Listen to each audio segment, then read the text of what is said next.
Desafíos frente al avance y desarrollo de las tecnologías de la información. Como parte de esta jornada se llevará a cabo 3 paneles, iniciando con el panel titulado Marco normativo de los derechos de las infancias y adolescencias con respecto a entornos digitales y su avance tecnológico, en el cual se abordarán los fundamentos legales, avances y áreas de oportunidad en la regulación y protección de los derechos de las nuevas generaciones en el entorno digital. Queremos darle la más cordial bienvenida al Comité de la Federación Mexicana de Organismos de Derechos Humanos, a la maestra Ligia Rodríguez Humanos del Estado de Aguascalientes y secretaria de la Federación Mexicana de Organismos de Derechos Humanos. El doctor José Antonio Morales Notario, presidente de la Comisión de Derechos Estatal de Derechos. Agradecemos a las presidencias que nos acompañan de otros estados. Bienvenidas y bienvenidos. Agradecemos su presencia y participación. Niñas, niños y adolescentes. Doy la más cordial bienvenida al comité organizador de este congreso. Saludo con afecto a la presidenta de la Federación, Ligia, que ahorita un momento más se incorporan con nosotros porque están en una reunión.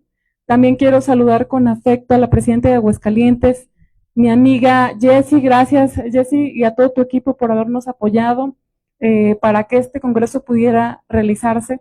Desde luego a la presidenta de la Ciudad de México, mi querida Nash, gracias por acompañarnos y apoyar también para la realización de este evento, y a todas y todos los presidentes de los diferentes estados de la República que el día de hoy también nos acompañan y engalanan este importante evento con su presencia.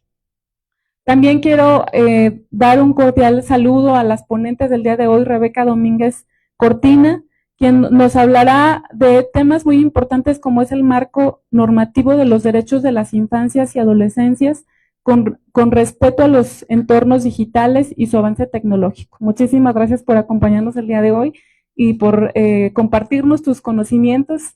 Muchísimas gracias. También quiero saludar a mi amiga Analí Infante Morales, que actualmente tiene el cargo de síndico municipal del Ayuntamiento de Guadalupe, Zacatecas, y es exintegrante de la Comisión de la Niñez, Juventud y Familia en la 64ª legislatura del Estado de Zacatecas, quien vendrá a compartirnos todo el conocimiento y todo lo que aportó en la legislatura pasada. Ella fue pues la iniciadora para presentar esa iniciativa que todos conocemos, que vino a modificar la Ley de Derechos de Niñas, Niños y Adolescentes del Estado de Zacatecas, donde se modifica el artículo 9 y se incluye la protección del tema de la violencia digital. Entonces el día de hoy vendrá a compartirnos ese tema tan importante que con la finalidad también de que se replique en otros estados y que se trabaje este tema tan importante que ya hemos visto, la violencia digital, todo lo que pasan las niñas, niños y adolescentes día con día, porque como hemos señalado, pues la tecnología ya es el pan de todos los días, tanto en NNA como también en los adultos. Pues ya no vivimos sin un celular, ya ahorita no podemos despegarnos del teléfono, ¿verdad? Entonces igual los niños pues ya salen mucho más avanzados que nosotros manejando la tecnología, manejando las diferentes redes sociales. Entonces, pues es fundamental, como dijimos ayer, que nosotros aprendamos a utilizar la tecnología y hacerlo de manera que las niñas, los niños y adolescentes no corran riesgos. Pero señalamos que es fundamental que nosotros como adultos asumamos esa responsabilidad tan importante de involucrarnos en la educación con este sector, para prevenir cosas a los que pueden estar sujetos a diferentes violaciones de sus derechos humanos. Por eso el día de hoy yo celebro que iniciemos con este foro, que ya dio bastantes resultados. El día de hoy, ayer compartimos diferentes trabajos que se están haciendo desde las comisiones de derechos humanos y que vamos a estarlo compartiendo con todas y todos para poder nosotros replicarlos en nuestros estados y continuar avanzando con estos temas. Por eso yo agradezco infinitamente el acompañamiento de todos y cada uno de los ombudsperson del país, que sin duda tenemos una asociación muy bonita. Yo celebro ese acompañamiento que hay, ese apoyo, esa amistad tan profunda y que siempre se refleja en nuestras reuniones, La verdad es que el que nosotros siempre estemos reunidos nos da un aliciente para seguir avanzando en nuestros trabajos. Y yo nuevamente les doy la más cordial bienvenida y agradezco a nuestras ponentes el día de hoy. Muchísimas gracias a todas, todos y todes. Gracias.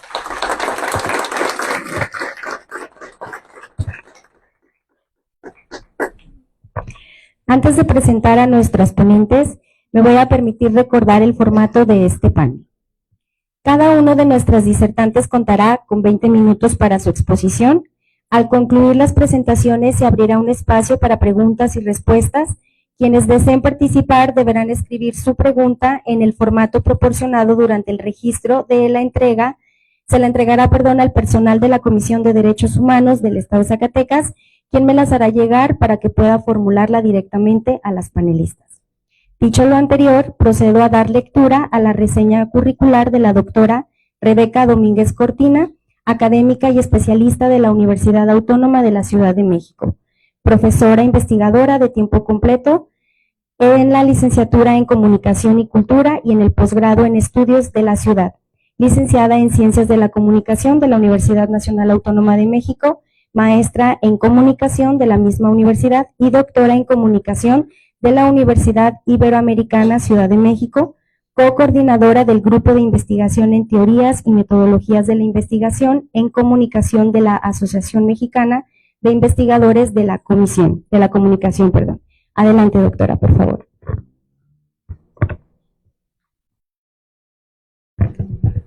Hola, buenos días. ¿Se escucha bien? Sí, muchas gracias. Pues muchísimas gracias por la invitación a la Federación Mexicana de Organismos de Derechos Humanos, perdón. Estoy muy contenta, muy emocionada de que me hayan considerado para este evento y sobre todo que se haya pensado en este evento, ¿no? O sea, que hayan tenido la iniciativa de reunirnos para pensar por los derechos de niñas, niños y adolescentes. Me parece una gran oportunidad, como ya decían hace un momento, de generar políticas públicas. Y bueno, yo pensaría incluso entre lo que presentaron, decían políticas públicas inclusivas, me atrevería a proponerles que agreguemos la palabra democráticas. Enseguida comento un poco más por qué me refiero a esto.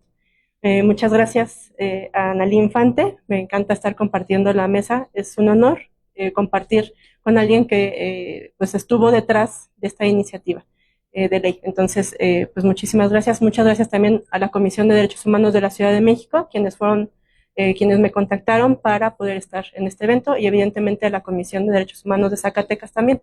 Muchas gracias.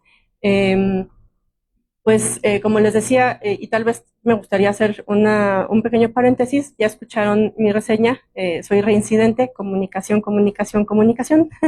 Entonces, tengo yo mucho este bagaje detrás, y hay algo que quizás valga la pena mencionar, que mi postura teórica parte de considerar a las audiencias de los medios de comunicación y a los usuarios de los dispositivos como sujetos críticos, con capacidad de proponer, de cuestionar lo que están observando. Entonces, eso de entrada ya habla de una posición en la que yo me estoy colocando, que tiene que ver con algo que ya se mencionó también un poco ayer, una mirada de la protección tal vez un poco distinta de la que suele haber.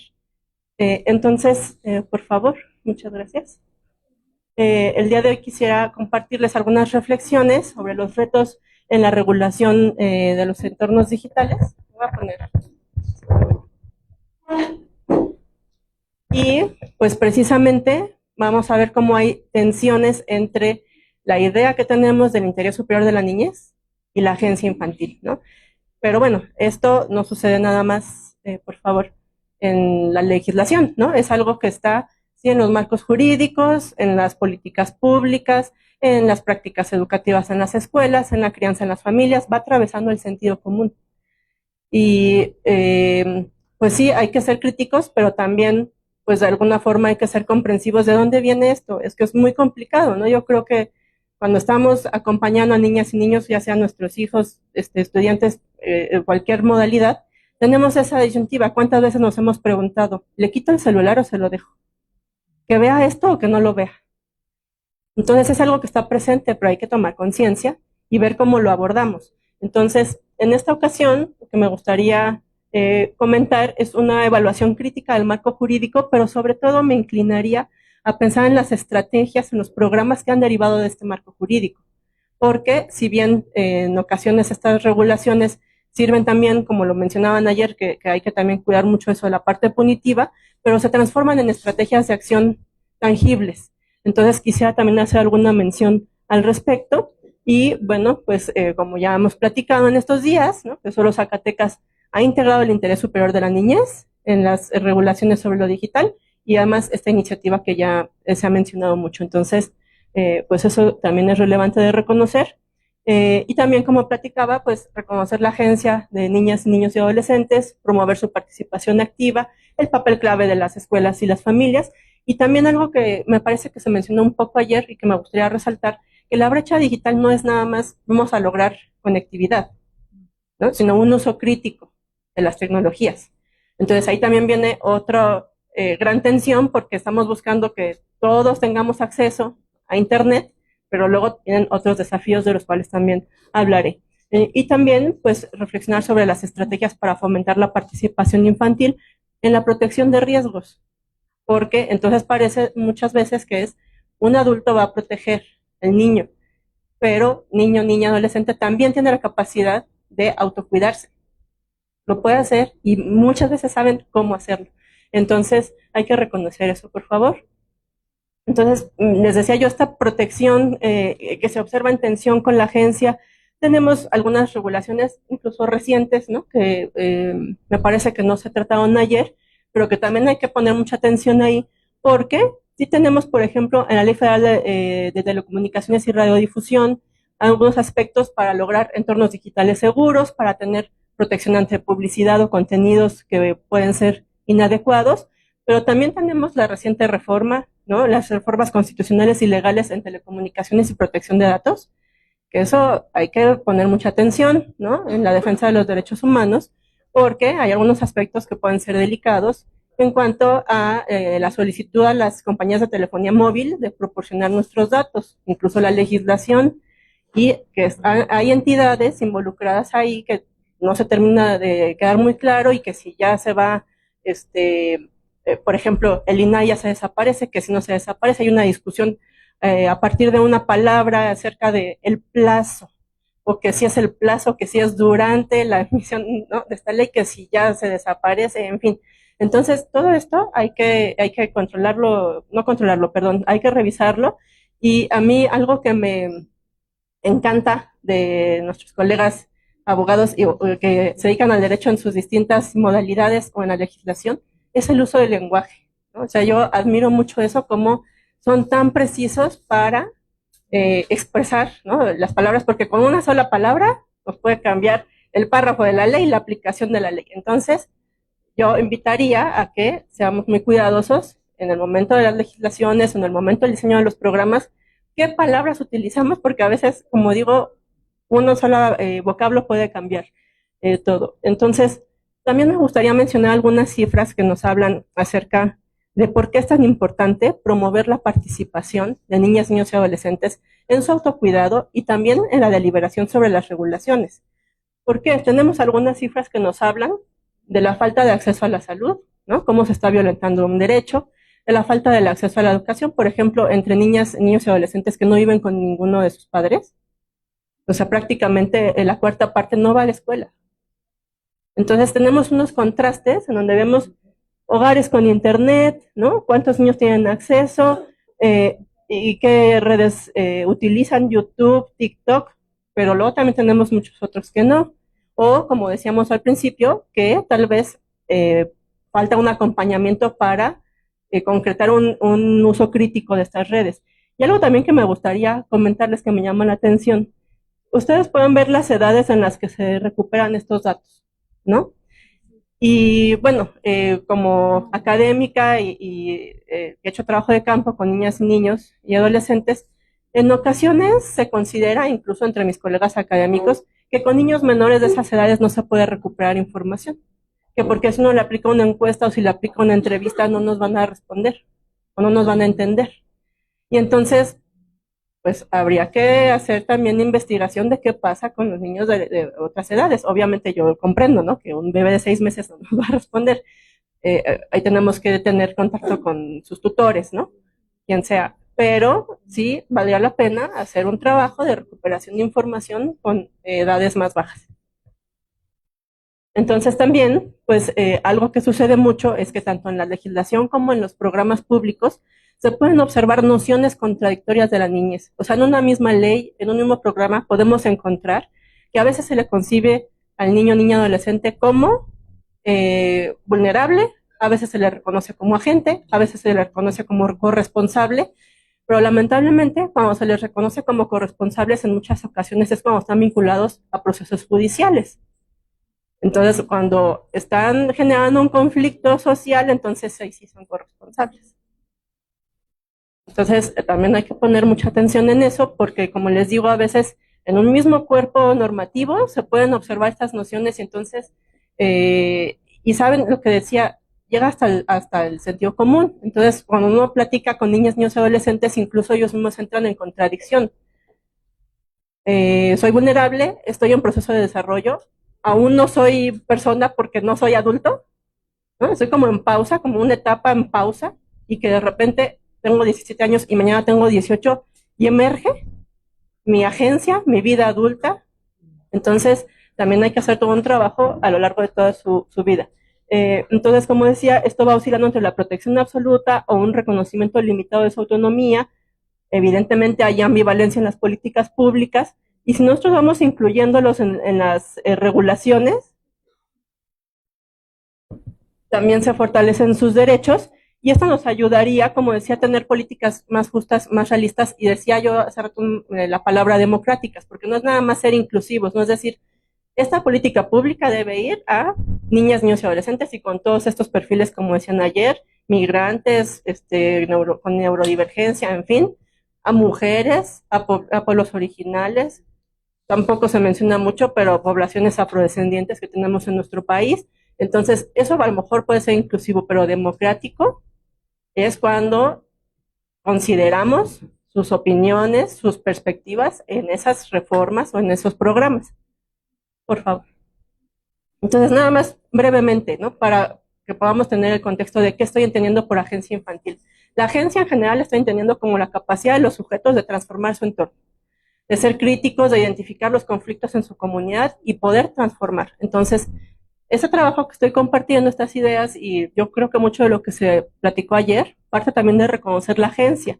Y esto, como decía, va traspasando al sentido común. Entonces, hay que pensar en cómo encontramos un estatus para las infancias. En el contexto actual hay que adaptarlo. O sea, si nosotros nos vamos a revisar la historia de cómo se ha concebido la infancia, nada más pensándolo en términos muy prácticos, pues evidentemente no es lo mismo lo que era una persona que no era considerada niña, tal vez hace 300 años, que tenía una niña hoy, pero en ese momento una mujer de 12 años, ¿no? La vida que estaba llevando en ese momento a la vida que lleva hoy, y depende aparte en dónde, también lo decían ayer, ¿no? O sea, no todas las niñas en México de 12 años están viviendo la misma vida. Entonces también hay que tener esto muy en mente para tener una adaptación al contexto actual, y lo que les decía también de no pensar que los niños están como en preparación para ser adultos. Hay mucho trabajo que se ha hecho, afortunadamente, pero a veces está pensado como esto que estamos haciendo hoy va a ser para este niño el adulto que va a ser mañana. Y obviamente sí, pero en el presente, ¿no? O sea, hay algo que falta mucho en los programas, que es considerar al niño, a la niña, al adolescente en el presente. Escuchamos mucho la frase de son el futuro de México, pero hoy también existen.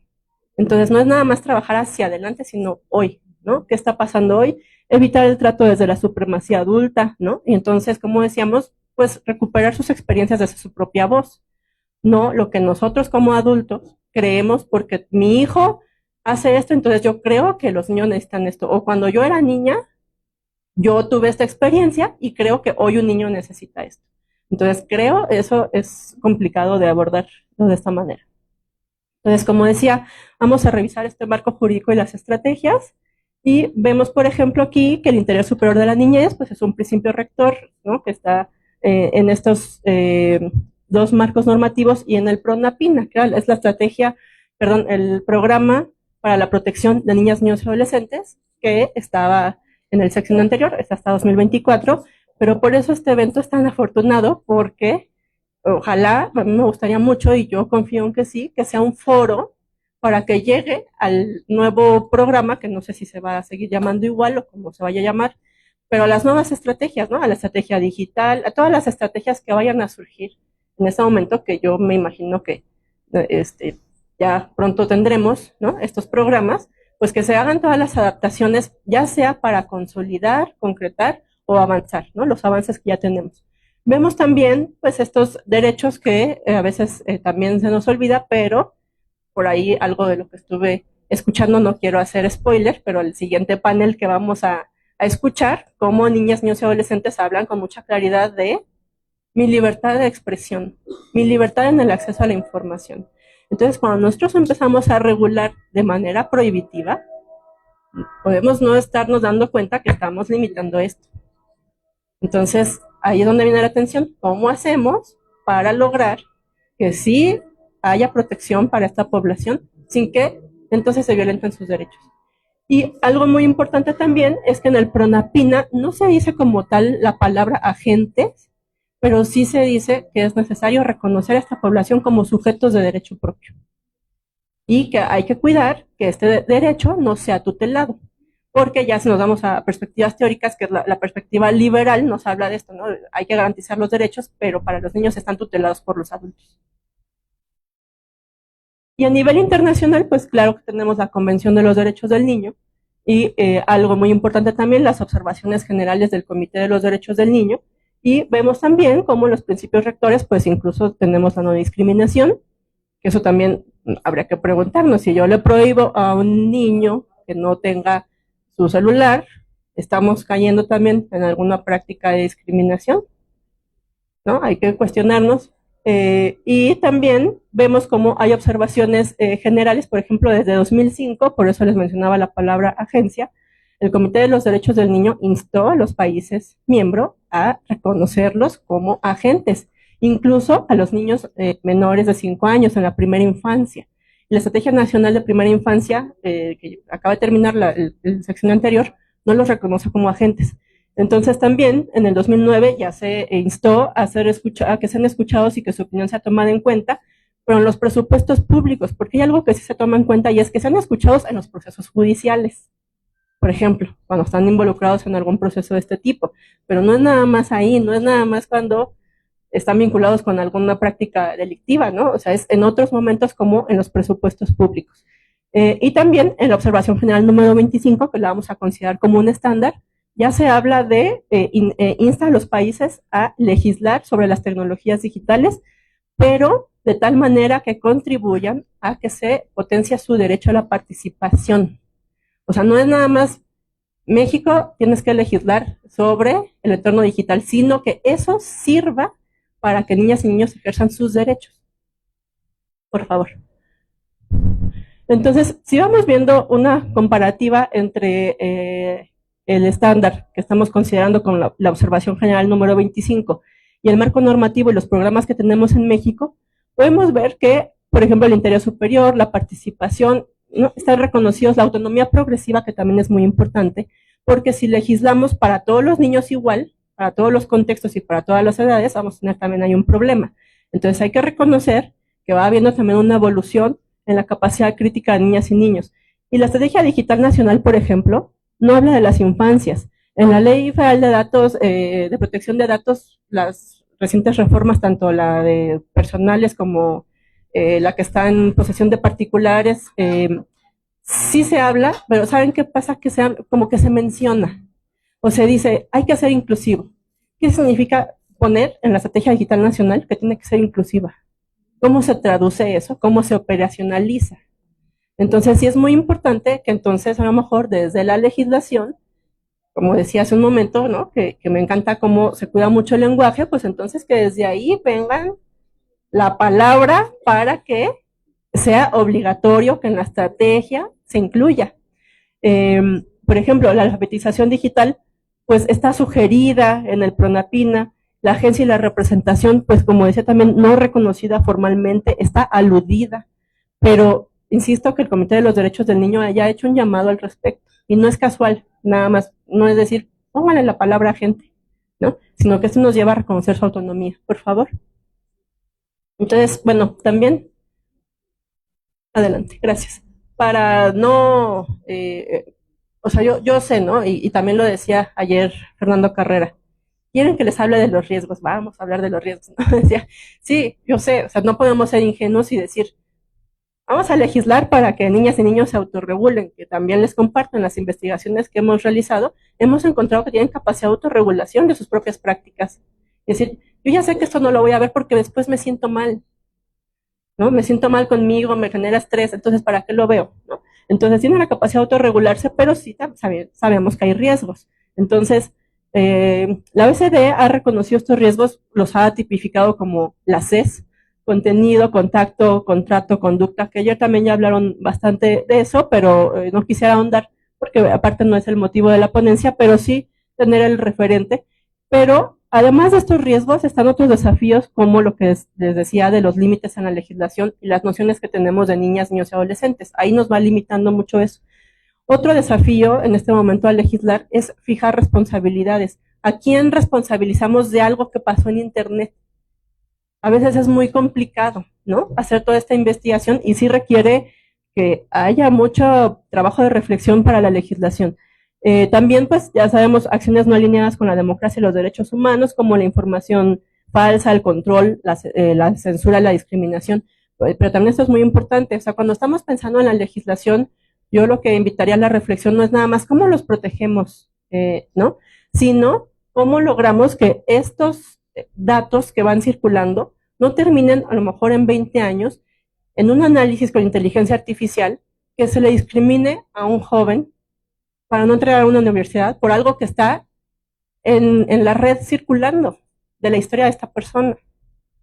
Que no termina en discriminación, por ejemplo, para otra persona para acceder a un crédito bancario. Entonces, todo eso es muy importante legislarlo y sí es muy importante que nos concentremos en cómo hacemos para que no haya ciberacoso, pero hay un montón de cosas más que a veces parece que pensamos que por ser niños no es necesario pensarlo y sí es muy importante. Y bueno, también algunas implicaciones ideológicas y pedagógicas que puede haber con el uso de la inteligencia artificial. Pero aquí yo invitaría a decir, no es nada más vamos a quitarle al niño el chat GPT. O sea, ¿cómo regulamos para que los programadores de estas plataformas programen sus algoritmos de una forma que sea más inclusiva y democrática? Eso también sería muy importante. Por favor. Y pues algunas oportunidades también del entorno digital, porque entonces, si nada más nos dedicamos a proteger, nos olvidamos de los beneficios que puede haber. Puede haber mayor transparencia, ¿no? En la exigencia de la rendición de cuentas, inclusión, participación. Podemos desarrollar políticas públicas más informadas, potenciar las habilidades cívicas, que eso también es muy importante, y transformar la educación en entretenimiento, que se nos olvida también que el esparcimiento es un derecho de niñas, niños y adolescentes. Entonces, cuando les empezamos a quitar los dispositivos también, les estamos quitando también una fuente de la posibilidad de ejercer otro derecho que a veces se nos olvida. Entonces, ¿qué sería indispensable para lograr hacer frente a estos desafíos y aprovechar las oportunidades? Bueno, tener un compromiso con derechos humanos, obviamente, todas las instancias involucradas, pero si se involucra a la iniciativa privada y a todos estos programadores de estas plataformas, sería todavía más concreto el lograr que de verdad haya un compromiso con los derechos humanos y fomentar muchísimo la participación de niñas, niños y adolescentes en la regulación, insisto, no regular porque yo creo que eso es lo que necesita, sino conocer de verdad cuáles son sus experiencias. Y la verdad también ya hay muchísimo trabajo. Yo diría como, me parece a mí que sobre todo de los últimos 8 años para acá se ha intensificado mucho el trabajo con esta población. Entonces, ya platicaba hace un momento la presidenta de la comisión de aquí en Zacatecas, cómo es tan importante que se reúnan y que platiquen. Todo ese trabajo que a lo mejor se hace de manera, cada quien en su comisión, ¿no? Con los niños, pues que lo puedan compartir. Y esta apertura, por favor, también algo, ¿no? Que quiero compartir como una propuesta. Este evento me parece fabuloso, la posibilidad de que tengan ustedes invitados de la academia, ¿no? Legisladores, de las comisiones, y que al ratito van a venir niñas, niños y adolescentes, necesitamos comités de trabajo intersectoriales e intergeneracionales. Entonces, porque a lo mejor yo estoy haciendo trabajo con niños, la Comisión de Derechos Humanos de Aguascalientes hace un trabajo con niños y no sabemos lo que estamos haciendo. Y entonces, ¿cómo se concreta eso en una ley o en una política pública? Hay mucho trabajo ya, pero de repente parece que está diluido, entonces hay que concretar ese esfuerzo para que llegue, ¿no? A donde queremos que llegue de verdad. Entonces, otra cosa muy importante es que promover la participación, y lo que decía al principio sobre las cifras, nos ayuda a promover un derecho habilitante. Una persona que ejerce su derecho a la participación puede reivindicar otros derechos. Puede decir, yo no estoy recibiendo mi derecho a la educación, a la alimentación, a la salud, ¿no? O al esparcimiento o a las tecnologías digitales. Entonces, si nosotros aprovechamos estas tecnologías para fomentar la participación y una cultura política democrática, pues definitivamente estos niños van a tener mejores condiciones. No nada más si les quitamos el celular. Entonces yo creo que sí hay que reflexionar mucho sobre eso y pues también acompañar la participación infantil, no restringirla. O sea, si nosotros vamos acompañando en lugar o reconocemos la vulnerabilidad desde la agencia, no desde la tutela, eso también nos puede cambiar completamente el paradigma. Entonces yo haría esta invitación y solicitud de que por favor también a la academia se nos considere mucho, ¿no? Y por eso lo agradezco tanto, porque a veces, o ayer, no se comentaba, es que hacen su investigación y hacen sus foros y hacen sus congresos y luego no pasa nada. No, sí pasa, ¿no? Si les cuento así, muy breve, la persona que me dirigió, la doctora que me dirigió la tesis de licenciatura y maestría, ella se trabajó sobre género en medios de comunicación y todo su trabajo se concretó en la parte, en el capítulo de medios de comunicación de la Ley General contra la Violencia contra las Niñas y las Mujeres. Entonces fue un trabajo de investigación sólido que llegó ahí. Entonces, pues yo agradezco por eso mucho la invitación y también yo estoy atenta a escucharles y yo siempre me gusta aprender de ustedes. Muchas gracias.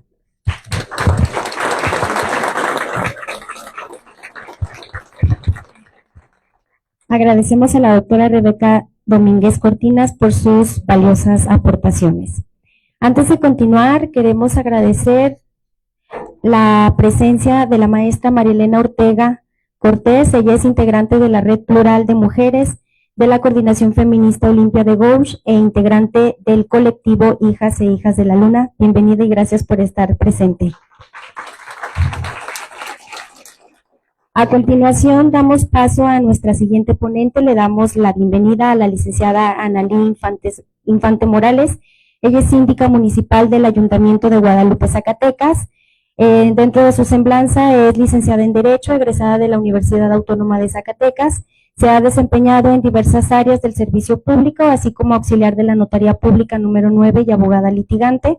Diputada local de la 64ª Legislatura del Estado de Zacatecas y ha participado en el Seminario Internacional Democracia y Justicia Electoral impartido por el Tribunal Electoral del Estado de Zacatecas, el taller La Dinámica del Liderazgo, así como en el curso de documentoscopía impartidos por la Procuraduría General de la República. Participó en el conversatorio de la Red de Mujeres Electas en Zacatecas sobre el ejercicio pleno de los derechos político-electorales de las mujeres, impartido a las diputadas electas de la 64ª Legislatura del Estado de Zacatecas. Asistió a las pláticas de prevención de acoso y hostigamiento sexual impartidas por la Dirección de la Mujer Guadalupense. Bienvenida, licenciada Analí Infante Morales. Le damos la palabra hasta por 20 minutos.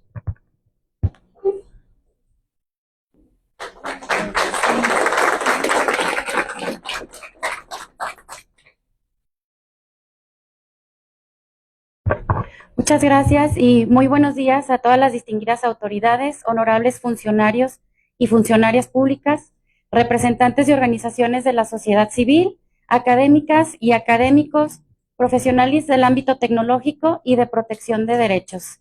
Saludo también con respeto a la licenciada Rebeca Domínguez Cortina, bienvenida a nuestro hermoso estado y fue un placer haber escuchado su ponencia.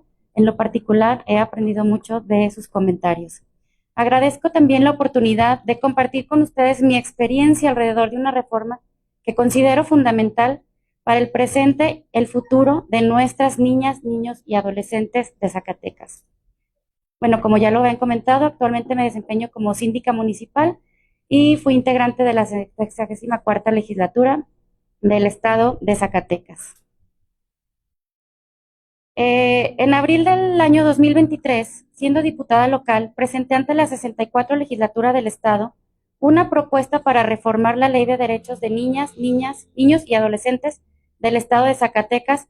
El objetivo fue claro: establecer en la normativa estatal los elementos para garantizar a nuestras infancias una vida libre de violencia cibernética, digital y derivada de la inteligencia artificial.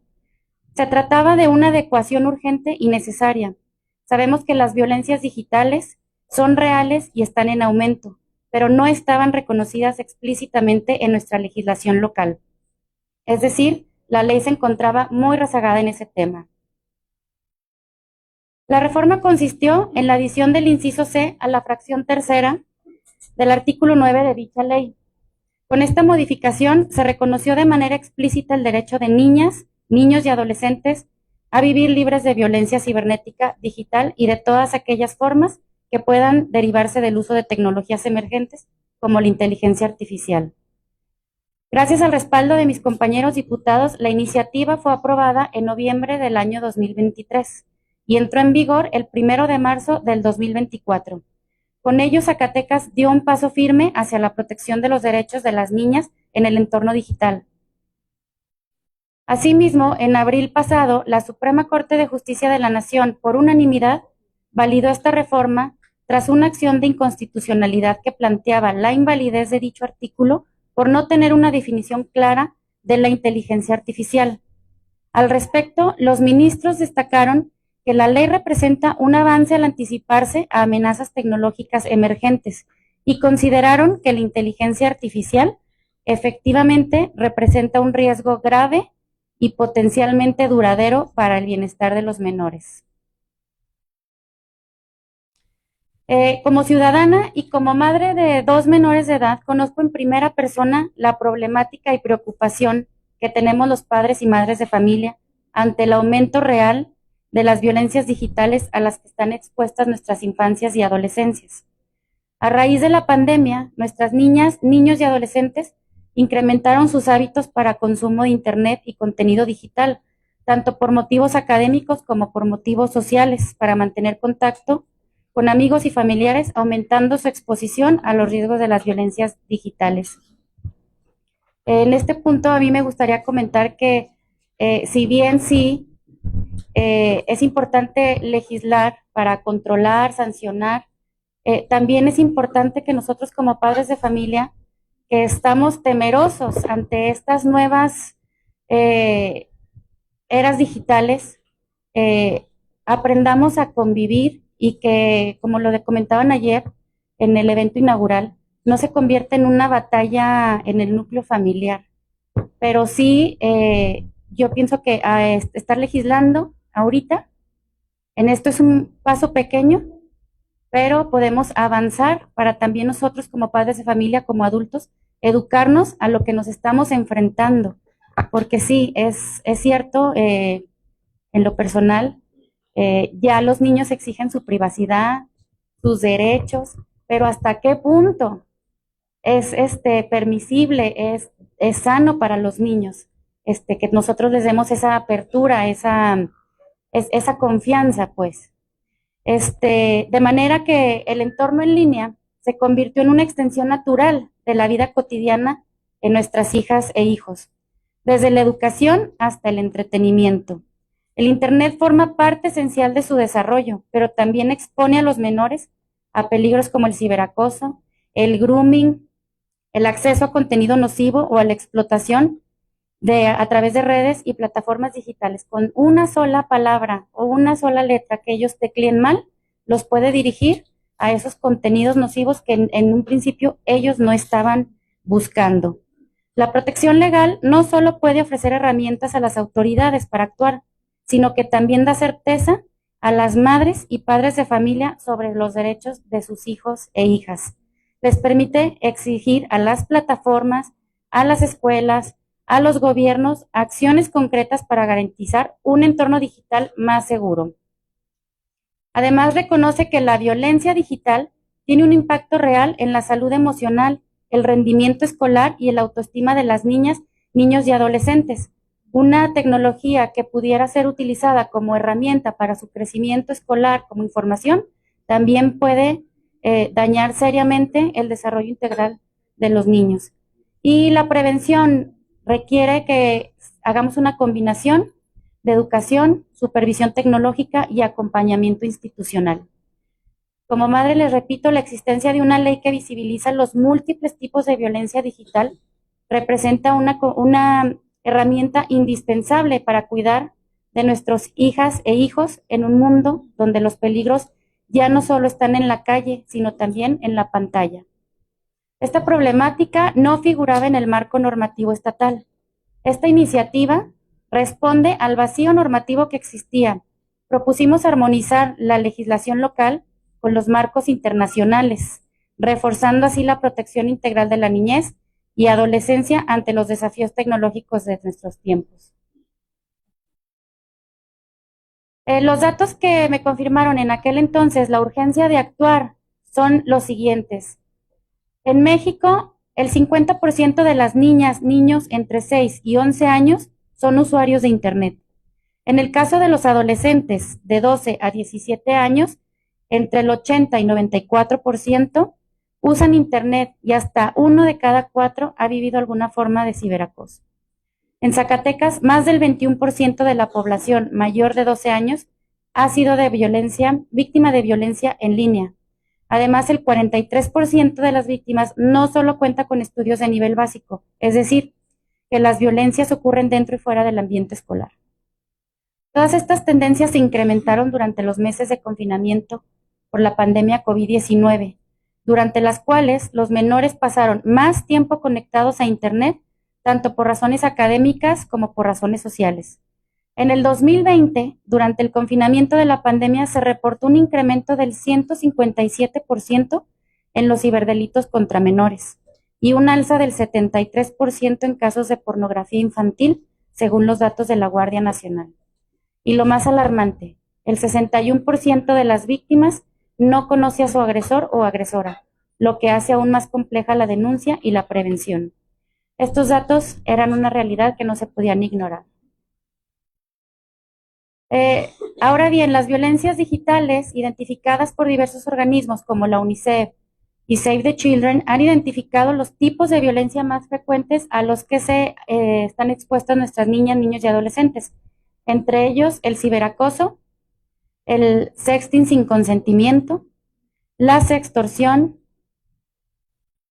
la violencia en relaciones de pareja, que si bien sabemos a muy temprana edad ya nuestras niñas y adolescentes están iniciando relaciones de pareja, grooming, exposición involuntaria a contenidos nocivos, incitación a conductas dañinas como la autolesión o los trastornos alimenticios, el happy slapping y prácticas como la sobreexposición, mejor conocida como el sharenting, que esa nos corresponde a nosotros como padres de familia, que aunque parezca inofensivo publicar una fotografía de nuestros niños, puede tener consecuencias serias sobre su privacidad y seguridad infantil. Una vez vi un experimento social de una mamá que tenía impresas fotografías de sus niños. Y claro, pues ¿quién no ha tomado una fotografía de su niño en la bañera, en la escuela? Y ella estaba en la calle, en una ciudad con mucha afluencia de personas transitando y repartía las fotografías a todos los que pasaban y la gente las tomaba. Entonces es una analogía, pues, o sea, de lo que hacemos nosotros en el Internet. Prácticamente estamos regalando una fotografía que no sabe que para la edad de su adultez va a haber alrededor de 2,000 fotografías circulando en el Internet de ellos. Adelante. Esta reforma se inspira en determinados instrumentos normativos que, si bien establecen la obligación de velar por los derechos de las niñas, niños y adolescentes, no son específicos en lo que se refiere a las violencias cibernéticas. la Constitución Política de los Estados Unidos Mexicanos, que establece en su artículo 4 el principio del interés superior de la niñez, la Convención sobre los Derechos del Niño, adoptada por las Naciones Unidas, los Objetivos de Desarrollo Sostenible de las Naciones Unidas, un conjunto de 17 objetivos globales con metas específicas que deben alcanzarse en los próximos años con miras al 2023, mejor conocida como la Agenda 2030. Particularmente el objetivo 16, que contempla, entre otras cosas, el bienestar físico, mental y material de la niñez y su capacidad para prosperar. En el Poder Legislativo, la iniciativa fue evaluada en términos de impacto presupuestario y regulatorio. No genera nuevas estructuras burocráticas ni requiere recursos adicionales. Se trata de una reforma viable, eficiente y de alto impacto social, pensada en señalar las nuevas amenazas de las que deben ser protegidas las infancias. Asimismo, cabe señalar que en diciembre del 2024, el Senado de la República, por unanimidad, aprobó una reforma a la Ley General de los Derechos de Niñas, Niñas y Adolescentes para establecer que el Estado debe garantizar un acceso seguro y libre de violencia en Internet para niñas, niños y adolescentes, promoviendo políticas de prevención, protección, atención y sanción del ciberacoso y otras formas de violencia digital. El reto es enorme. Nuestro papel como autoridades, legisladores y diseñadores y ejecutores de políticas públicas enfrenta retos de gran tamaño en cuanto a la regulación de tecnologías emergentes.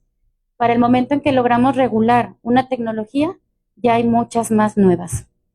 Me permito señalar uno de los cuantos retos: la velocidad del cambio tecnológico, las tecnologías emergentes como la inteligencia artificial y el Internet de las cosas, que son dispositivos físicos que se conectan a una red, como el celular, el reloj inteligente, las famosas Alexa, la computadora, las tablets, avanzan más rápido que la capacidad de los marcos regulatorios para adaptarse. Y aunque tengan las aplicaciones controles parentales, nos están rebasando a nosotros como papás y también a ellos como niños. El desfase normativo. Ante la velocidad de la evolución de las tecnologías, de leyes y regulaciones, suelen quedar obsoletas rápidamente, dificultando la protección efectiva y la gestión de todos los riesgos. La ambigüedad conceptual. No existe una definición única a nivel nacional para las violencias en el entorno digital, lo que complica su regulación y su sanción. El acceso desigual. Muchas regiones carecen de acceso a Internet de calidad, lo que dificulta una regulación efectiva y amplia cobertura. Diferencias regulatorias. Existen grandes contrastes entre países y regiones en cuanto a la regulación de tecnologías emergentes, lo que dificulta la cooperación. En este sentido, ya para concluir, proteger la infancia en los entornos digitales no es opcional, es un deber. Esta reforma es un paso firme a una legislación que responde al presente, pero también se anticipa a los desafíos del futuro. Sigamos trabajando con responsabilidad, con sensibilidad ante los nuevos retos que nos plantea la tecnología, pero siempre poniendo en el centro el bienestar y los derechos de nuestras niñas, niños y adolescentes. Concluyo nuevamente agradeciendo la apertura y la invitación y el respaldo que recibió esta iniciativa, que hoy es una realidad. Con esta acción legislativa no solo actualizamos la ley, sino que también enviamos un mensaje claro como sociedad. En Zacatecas, la infancia se cuida, se respeta y se protege también en el entorno digital. Muchas gracias.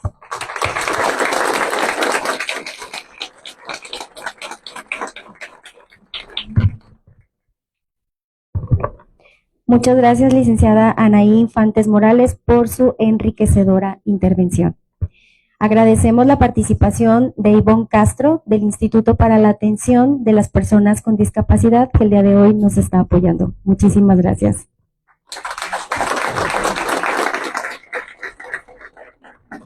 Procedemos a abrir el espacio de preguntas y respuestas. Compañeras y compañeros de la comisión nos estarán apoyando. Quien tenga alguna pregunta para alguna de nuestras panelistas, les vamos a pasar el micrófono y yo aquí el otro micrófono para que tengan a bien contestar.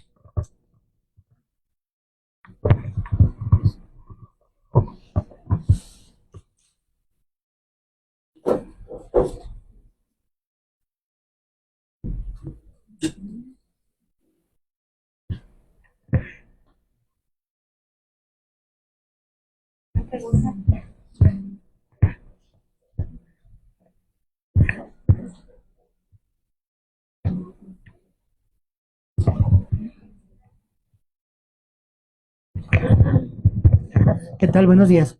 José Antonio Juárez, de aquí de la propia comisión. He estado trabajando aquí, en mis inicios estuve en el departamento de capacitación y durante 15 años estuvimos dando algunos temas relativos a las violencias digitales. Hoy por hoy tengo la duda si ya tenemos, número uno, el derecho a existir digitalmente, número uno. Número dos, el derecho a la reputación digital, por el hecho de que es bien fácil subir memes y lords y ladies y etcétera, y destruimos a un ser humano en cuestión de segundos cuando ni siquiera lo conocemos y ni siquiera sabemos si es cierto o no. Creo que son de los paradigmas, de los parteaguas que vienen con la progresividad de los derechos humanos, que hoy por hoy no sé si ya estén legislando en el derecho a existir digitalmente, porque de hecho pues, tenemos, bueno, redes sociales que de hecho yo no manejo, ni siquiera manejo WhatsApp, todavía me resisto a todo ello. No tengo Facebook, no tengo ninguna red, conmigo es trato directo. Pero en ese tenor, no sé si exista o ya esté en proceso el que podamos existir digitalmente, es decir, que tengamos ese derecho a existir digitalmente a través de las redes sociales, ¿sí? En el tenor de que también ahí mismo debe estar la regulación en la protección justamente a la dignidad humana, a la reputación en la red, en el mundo del Internet. Quien me la quiera constar. Gracias. Muchas gracias, Antonio.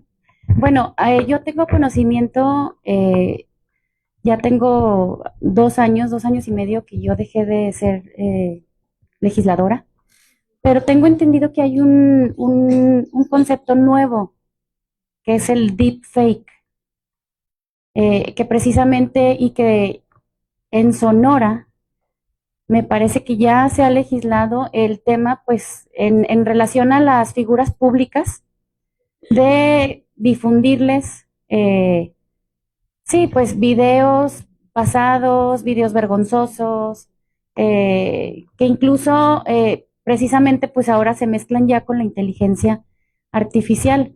Sí, es una muy buena pregunta. Yo también, bueno, hacerle llegar la solicitud a la legislatura, que a partir de ayer tienen mucho interés en continuar legislando con todos estos entornos digitales, sobre todo el que usted marca. Es cierto, la base de todo esto tenemos permiso de existir digitalmente. Yo creo que ese va a ser un punto clave para futuras legislaciones. Gracias.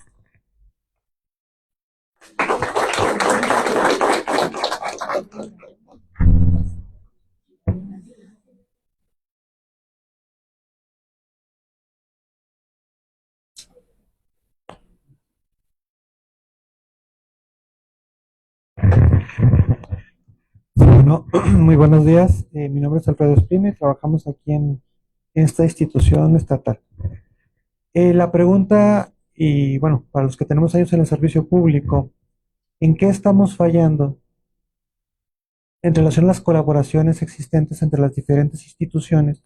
Porque bien lo comentaba una de las ponentes, o sea, hay tantos cursos, tantos talleres, que luego se convierten en reuniones de buenas intenciones, pero al momento de materializar ese trabajo o de aplicar esa excelente redacción de una ley, no se cumple. De ahí que lo vemos reflejado en diferentes juicios, en los juzgados familiares, en procedimientos que se realizan en el DIF, en quejas en las comisiones de derechos humanos por omisiones por los mismos servidores públicos, porque no tienen el suficiente personal, porque incluso que no tenían gasolina para ir a hacer la visita, porque a lo que voy es que el interés superior del menor se deja desprotegido, no solo en lo material, en lo que viene siendo el aspecto del hogar, del núcleo familiar, sino que si a ese nivel lo vemos desprotegido y también lo estamos dejando desprotegido en lo digital, ¿en qué estamos fallando?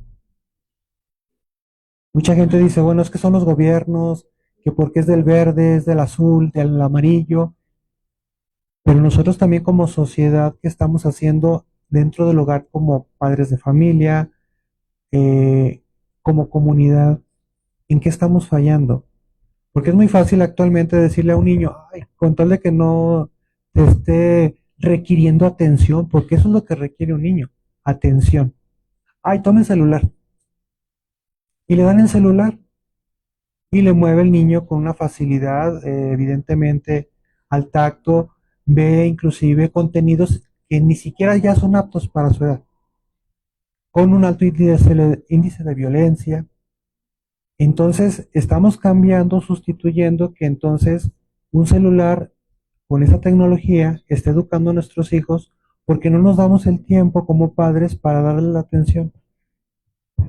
Creo que es un problema en conjunto, tanto de sociedad como con nuestras autoridades. Pero luego, ¿cuántas personas acuden a las autoridades a hacer valer un derecho y la autoridad no hace lo que debe ser, lo que le corresponde conforme a la ley? Y la pregunta, ¿qué nos está faltando? ¿Qué es lo que falta, verdad? A lo mejor yo tengo una percepción muy personal, pero bueno, ustedes son las expertas en la materia, sí me gustaría conocer su opinión. Gracias. Muchas gracias, Alfredo, por la pregunta. Y bueno, me parece que el problema que nos compartes, que nos planteas, pues evidentemente es complejo, ¿no? O sea, tiene muchas aristas. Eh, y yo me iría, en primer lugar, por lo que comentaba acerca de las diferentes nociones y que son muy contradictorias que tenemos acerca de lo que es ser niña, niño o adolescente, tanto por el mismo contexto, no solo del país, ¿no? En general, ¿no? A nivel global, pero de la idea que tenemos nosotros de qué es ser un niño o una niña o un adolescente en este momento y si hay que protegerlo o si le damos autonomía. Eso es realmente un problema, como lo decía al principio de mi participación, ¿no? ¿Cuántas veces no nos preguntamos si estoy haciéndolo bien o lo estoy haciendo mal? Pero en realidad esta pregunta, pues, y también aludiendo un poco a lo que decía Fernando Carrera ayer, que decía, la explotación sexual no surgió con Internet, la potencia de Internet. Entonces, seguramente mi abuelita también se preguntaba si hacía bien o hacía mal cuando le decía algo a mi papá, ¿no? O mi abuelita que le decía algo a mi mamá, ¿no? Entonces, es algo que se traslada a este contexto y no es que esté necesariamente sucediendo solo por Internet, ¿no? Sino es parte de la misma crianza. Ahora, si lo vemos a otros campos o ámbitos, como decíamos, hasta incluso presupuestal, ¿no? Decíamos, no hay una camioneta para concretar esta acción. Bueno, entonces también vamos viendo ahí que, nuevamente insisto, la idea que tenemos de la niñez eh, y que, como decimos, son el futuro de México y entonces a lo mejor pensamos en estrategias como para la educación, en la escuela y demás, pero no pensamos en situaciones que están sucediendo en este momento. Y entonces a veces los presupuestos tampoco necesariamente se destinan, o si a veces se hace como para cumplir con alguna, incluso algún pacto, tratado, convenio, ¿no? Como el que se firmó ayer con la UNICEF, ¿no? Entonces, también habría que superar eso, que no solo hay acciones para cumplir, o ya tenemos palomita ante el Comité de los Derechos del Niño, ¿no? De la ONU, porque nos instó a hacer esto y en papel ya lo cumplimos. Entonces también hay que ver esas estrategias muy particulares y ya si nos vamos como un poco más a fondo y en el contexto global en el que vivimos y si hablamos incluso, si me permiten, hasta del capitalismo. Y decimos, ¿por qué los papás le dan el teléfono al niño para que se entretenga? Pues porque a lo mejor ese papá tiene 3 trabajos. Y a lo mejor está en la calle trabajando y no puede cuidar a su hijo, ¿no? O su mamá está también trabajando.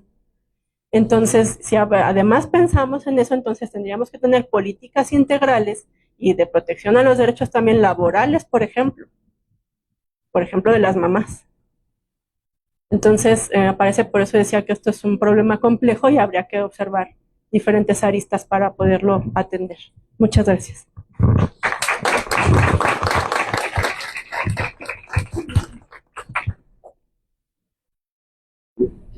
Sí, bueno. Muy buenos días, mi nombre es María Elena Ortega Cortés y la verdad, mi corazón está lleno de alegría de ver que Zacatecas es sede de este encuentro nacional. Desear todos los parabienes y las incidencias estratégicas que puedan consensuar efectivamente de manera democrática. Es un espacio muy, muy importante. Y felicitar a las ponentes. Y mi planteamiento es, mi pregunta es la siguiente. En el tema de la política pública, en el tema de fortalecer el marco jurídico para el tema que nos tiene en comento, pueden considerarse ya la reforma del 2027 que le da garantía a nuestros derechos humanos y en ello a nuestras niños, niñas y adolescentes a través de la convencionalidad y la constitucionalidad, porque nos han compartido el marco jurídico y sea de paso también felicitar a nuestra diputada por su asertiva iniciativa. Esto nos da marco para la elaboración no solamente de robustecer el marco jurídico, como bien lo explicaba ella y como bien lo explicaba la ponente de la Ibero, en el sentido de el desarrollo de las políticas públicas también. ¿Cuál sería esta perspectiva, esta visión que ustedes, este análisis crítico que ustedes pudieran generar en relación a la vinculación tanto de la convencionalidad como de la situación constitucional, de la constitucionalidad? Porque efectivamente el desafío, aunque me cuesta, pero es el asunto punitivo de manera permanente, el Código Penal Federal, el Código de Procedimientos Penales no los contempla. Y esto es en el ámbito de la búsqueda de esta ciudadanía cibernética que planteaba el compañero, ¿verdad? Pero, ¿qué nos pueden comentar al respecto? Cuando vemos que reasignan delitos, y que fue muy, muy penoso esta situación, y violando el principio pro persona y violando el interés superior de nuestras infancias. Muchísimas gracias por sus respuestas y nuevamente felicidades a la doctora Marisela Dimas Reveles por este acierto para Zacatecas y el fortalecimiento de todos los ombudsman y ombudsman que están aquí. Gracias.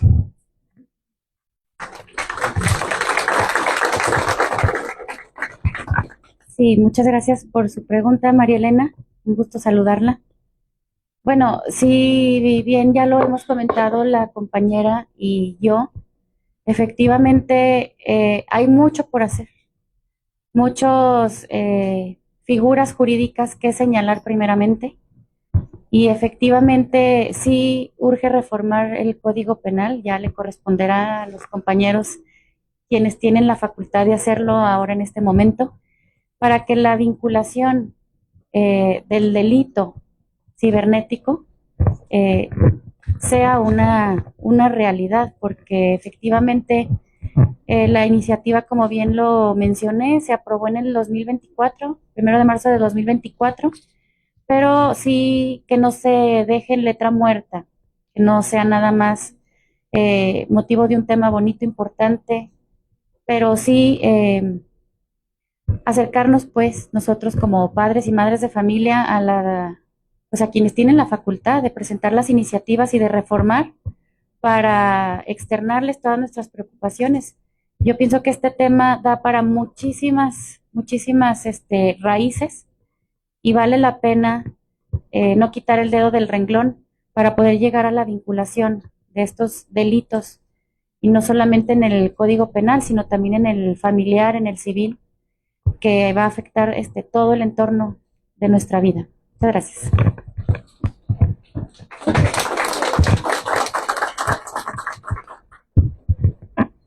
Buenos días. Gracias por la información. Luis Gallardo, de aquí de la Comisión de Zacatecas.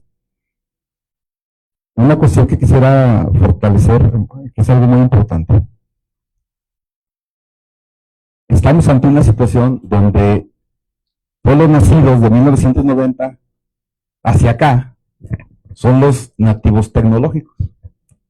Los que nacimos antes, hacia atrás. Yo nací en el 89, no alcancé a brincar. Somos migrantes tecnológicos. Y entonces pareciera que los niños, las niñas, los jóvenes traen un chip integrado. Y a veces son nuestros asesores. Oye, hijo, ¿cómo bajo esta aplicación? O como alguien vulgarmente dijo, ¿dónde le pico para poder hacer tal cosa? Y ellos son expertos y expertas. Entonces, urge que también los padres de familia nos capacitemos al respecto. Aprendamos todo lo referente, ¿verdad?, a las tecnologías, a la inteligencia artificial, a las redes sociales, porque no sabemos que muchos de nuestros hijos, sin que nos demos cuenta, en qué momento se dieron de alta en redes sociales. El problema es todos los datos, toda la información que suben, que los pone en peligro de riesgos y de posibles delitos. Ustedes ya mencionaron algunas cosas. ¿Cuáles riesgos? El grooming, el phishing, el sexting, el ghosting. Y el número 1, el phubing, que es el vicio del siglo XXI, el acto de ponerle más atención a los celulares que a las personas y a lo que hacemos. No podemos negar que son herramientas formidables para la educación, para trabajar, para investigar, para conocer personas, etcétera. Pero sí tenemos que, ¿verdad?, tener la posibilidad de establecer medidas. El año pasado estuvimos en un diplomado que hizo sobre educación en derechos humanos, que hizo la FIO, la Federación Iberoamericana de Ombudsman, y desde Colombia nos estaban dando ese diplomado. Se habla ya a nivel América Latina de regular, de legislar todo esto. Excelente. Pero tiene que hacerse ya, y en todos los ámbitos. No solamente en el ámbito punitivo, también en el ámbito educativo, que es fundamental. Pero mientras eso llega, los padres de familia somos los responsables de nuestros hijos e hijas. Y entonces tenemos que ponernos las pilas, ponernos a investigar, educarnos al respecto y establecer medidas con nuestros hijos. Sí es cierto, no hay que prohibirlos porque lo que más se prohíbe es lo que más se antoja hacer. Entonces tenemos que ser muy congruentes en ese sentido. Sí, que utilicen el internet, la inteligencia artificial, pero también que no corran riesgos, porque también aparte de esos riesgos que decía, está la posibilidad de que por tantos datos puedan ocasionar robos a casa habitación, extorsiones telefónicas, secuestros virtuales, y lo que más me preocupa, hasta el enganche para trata de personas, que son ya palabras mayores. Entonces tenemos que estar, ahora sí que culturizándonos en ese sentido, y insisto, mientras llega esa legislación, los padres de familia tenemos esa responsabilidad. ¿Qué opinan ustedes? Gracias.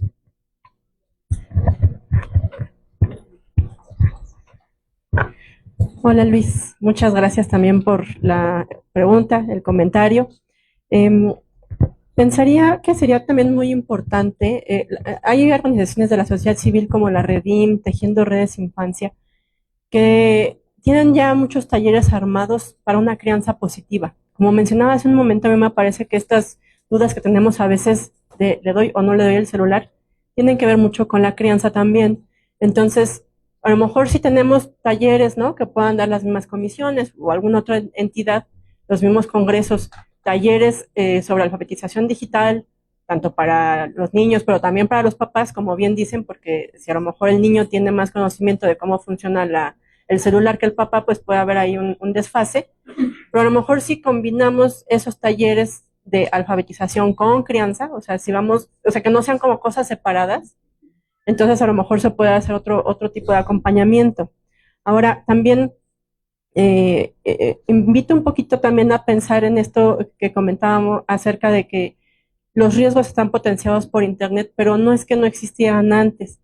Luis, no sé si pasaba aquí, pero al menos en Ciudad de México había una idea que no sé si era real o no, pero que no le recibieras a nadie saliendo de la escuela un tatuaje que porque te lo pegabas y tenía droga, o que no le recibieras un dulce, o que a mí me decían, apréndete el teléfono de la casa y tu dirección, pero no se la digas a nadie, apréndete tu nombre completo, y cualquier cosa que te pierdas, o sea, ¿a quién se lo vas a dar? Entonces también salíamos a la calle y también nos podían secuestrar. aunque no hubiera internet. A lo mejor hasta yo les diría, pues a lo mejor hasta era más fácil en el parque que nos secuestren, porque al menos en la tecnología está mediado y puede tardar un poquito más. Entonces, no es que estos riesgos sean nuevos necesariamente, ¿no? O sea, el abuso sexual en las escuelas no es ahora, lamentablemente. Entonces, pienso también eso, que hay que ubicar estas situaciones como en un contexto que se potencia así por las tecnologías, que pueden tener otros parámetros, otras necesidades de otras legislaciones, ¿no? Porque como decía en la presentación, es mucho más difícil fijar a veces responsabilidades, pero también no considerarlo necesariamente como que es la tecnología la causante, ¿no? Sino que va acompañando otro contexto más amplio. Gracias. Gracias.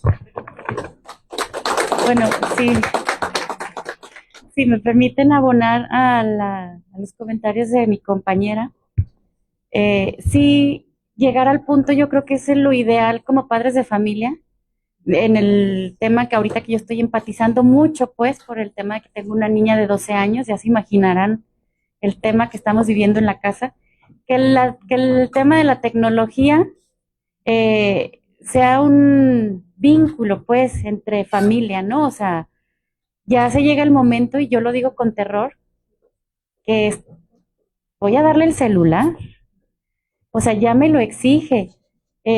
¿Hasta dónde yo decir, bueno, si te la presto la tableta, el celular, te doy el celular, sácate buenas calificaciones? O sea, empezar a condicionar, y luego me arrepiento porque sacó buenas calificaciones y no es que era tu obligación sacarte buenas calificaciones. Entonces, sí considero muy importante y me uno pues a las capacitaciones, a cualquiera de las capacitaciones.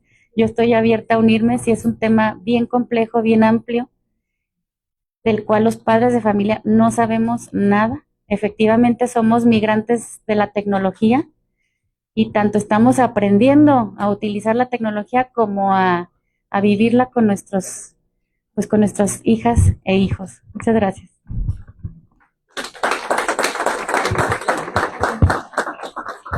Muchísimas gracias, agradecemos sus participaciones y ya para concluir invito a las ponentes, por favor, pasar a la parte de enfrente para que las presidentas de la Comisión de Derechos Humanos de la Ciudad de México, Nayeli Ramírez Hernández, y la presidenta de la Comisión de Derechos Humanos del Estado de San Luis Potosí, la maestra Giovanna Itzel Argüelles Moreno, entreguen los reconocimientos. Si gustan pasar, por favor, al frente.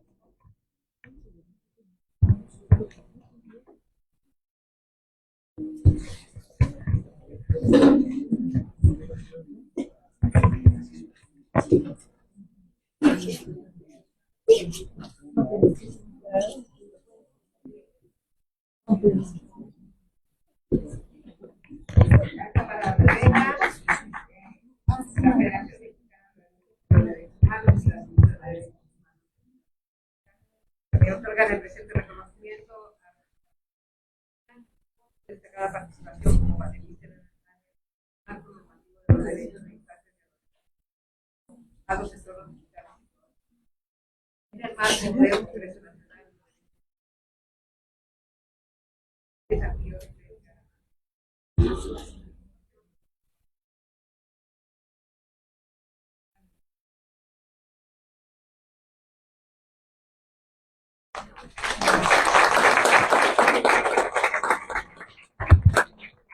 Miren, que se va a llevar. Es por la federación que me venga la distinción de poder entregar excelente su ponencia, maestra. Dame un reconocimiento por parte de la Federación Mexicana de Organismos Públicos de Derechos Humanos y de la Comisión de Derechos Humanos del Estado de Zacatecas. Hacemos extensivo este reconocimiento a la licenciada Analí Infante Morales, también por su destacada participación como panelista en el panel antes ya mencionado. Muchas gracias. Lo signa la maestra Ligia Nixeja Rodríguez, presidenta de la Comisión de Derechos Humanos del Estado de Campeche y presidenta de la Federación Mexicana de Organismos Públicos de Derechos Humanos, así como la doctora Marisela Dimas Reveles, presidenta de la Comisión de Derechos Humanos del Estado de Zacatecas.